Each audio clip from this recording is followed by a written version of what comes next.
Arnold Schwarzenegger, he is a former California governor and, of course, blockbuster movie star. But they're discussing Proposition 50. According to Governor Gavin Newsom of California, this is a response to Texas Governor Greg Abbott, who, of course, redrew congressional lines. So now Gavin Newsom is trying to do that in California, and he's trying to make it seem like, oh, this is more so a precautionary effort. And, of course, due to Prop 50, under those new lines, if Prop 50 passes, Democrats in California could potentially add up to 5 more seats in the U.S. House of Representatives. He's wrong. What we're doing is temporary, it's completely transparent, and it's democratic. This is a revolution that's going on in real time in our country. We need to wake up. Prop 50 is foundational if we're going to save this republic. So I would say to those that are opposed to it, wake up to these new realities. Spare me the moral high ground. Acknowledged this all started because of redistricting in Texas, and this was Trump pushing Republican-controlled states to throw out their current congressional maps so as to cook the books, so that it is less likely for Democrats to retake control of the House during the next year midterms. I mean, is it fair to argue that do you believe that the Republican Party is starting this? No, Jake. There has been gerrymandering going on for 200 years. There is such extreme gerrymandering going on that in a state like Massachusetts, it has like 40% of the people voting for Trump. They have 0 representatives. The Republican Party has 0 representatives sent to the House. Think about that. In New Mexico, if 45% of the people voted for Trump and voted Republican, and 0 is sent to the House, 0 representatives from the Republican Party. So there's gerrymandering, crazy gerrymandering going on all over the country, and we wanted to try to stop it in California, and we did stop it in California, and we went around the country. So I think this whole thing about finger pointing and saying they did it, so therefore we should doing it, that's not really the way to go. The one party should outperform the other party. It should be performance. And when it comes to midterm elections, as you know, always the party that is not in the White House usually wins by 20, 25, 30 seats. So what does 5 seats matter in the first place in Texas? It is crazy. Yeah. They should outperform them.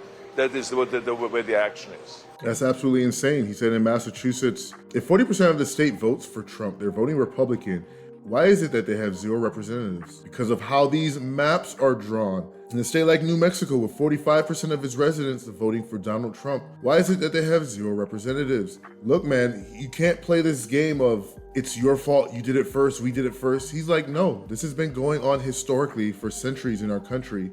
We have to address it now because the people are telling you they want Trump, and you guys have been playing this game where you've had the maps redrawn in your favor to give you an edge to compete, when in reality, conservatives would have extinguished you guys probably a couple of administrations ago, because you lie, you cheat, you steal, you keep yourself in the game, and it's not fair. And thank you, Arnold Schwarzenegger, who is telling the truth and is telling us what's really going on. Now, if you are an immigrant, you're an immigrant in this country. Yeah. Did you have a visceral reaction to what they're doing, what ICE is doing, when you see the videos of it? Well, I tell you, you said that the immigrant, I'm so proud and happy that I was impressed by the American people like that. I mean, imagine I came over here with the age of 21, with absolutely nothing. And then to create a career like that. I mean, in no other country in the world could you do that. Every single thing, if it's my bodybuilding career, if it's my acting career, becoming governor, the beautiful family that I've created, all of this is because of America. That's true. And so this is why I'm so happy to see firsthand that this is the greatest country in the world, and this is the land of opportunity. And I think because I'm such a proud American and a proud immigrant that came to America, I was asked to do on July 4th, a big speech, the keynote speech at Mount Vernon, where George Washington was laid to rest, and where he lived and all that, to celebrate the 250th anniversary of America, the existence of America. And I will be doing the speech that they asked me because I'm an immigrant, and there will be 7,000 some people there. and there will be people that will be sworn in and will become citizens that day. That's great. So it's really a great, great celebration. And this is what this is all about, is to celebrate people becoming Americans and coming to America and all that. And so I just think the world of the great kind of history that we have with immigrants in America. But the key thing also is at the same time that we got to do things legal. That is the important thing, you know. So you got to do things legal, and those people that are doing illegal things in America and that are foreigners, they are not smart. Because when you come to America, you're a guest, and you have to behave like a guest. Like when I go to someone's house and I'm a guest, then I will do everything I can to keep things clean and to make my bed and to do everything that is the right thing to do, rather than committing a crime or being abusive or something like that. So that doesn't really work in this country. So I think the important thing is when you become an immigrant, to think about, okay, I go to America because I want to use America for the great opportunities that America has in education, in jobs, creating a family, all of those kind of things. Then you have to think about, okay, if I get all of those things from America, then I have to give something back.